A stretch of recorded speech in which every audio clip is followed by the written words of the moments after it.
అన్నీ దక్షిణ దిక్కుకు ఎడతాయి.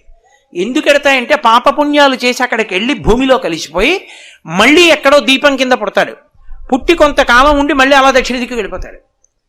శ్మశానంలోకి వెళ్ళిపోతుంటుంది శరీరం. ఎవడు ఏ దీపం నేను వెళ్ళనని ఉత్తరానికి తిరిగిందో ఆ దీపం ఇక అందులోకి శరీరం పెడుతుంది. ఇక ఆ దీపం మళ్ళీ పుట్టది. అలా తిరగాలంటే ఉత్తరానికి ఎవరి ముందు కూర్చుంటే తిరుగుతుందో తెలుసా? ఒక్క దక్షిణామూర్తి ముందే. దక్షిణామూర్తి ముందు కూర్చుంటే ఆయన దక్షిణాన్ని చూస్తాడు, మృత్యువుని చంపుతాడు. కాబట్టి ఆయనకి భయం లేదు. మనం ఉత్తరం తిరిగి మృత్యుంజయుణ్ణి చూస్తున్నాం. చూపు మృత్యుంజయుడి మీద ఉంది కాబట్టి ఉత్తరానికి తిరిగితే పవిత్రం అని గుర్తు. ఉత్తర దిక్కు ఉత్తమ దిక్కు. కారణం ఏమంటే పరమశివుడు ఉంటాడు కైలాస పర్వతం మీద, కుబేరుడు ఉంటాడు. అందుకే కదా మంగళానికి బీరువాలన్నీ ఉత్తర దిక్కుకి తిప్పి పెట్టుకుంటూ ఉంటారు. కాబట్టి ఆ ఉత్తరం వైపుకి తిరిగింది పవిత్రం. కాశీగంగా కాశీగంగా అంటుంటారు.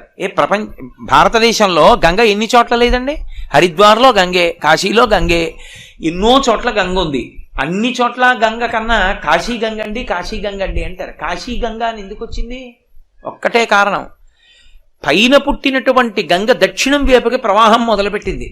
ఒక్క కాశీపట్టణం దగ్గరికి వచ్చేటప్పటికి తన ప్రవాహాన్ని ఉత్తరానికి తిరిగింది.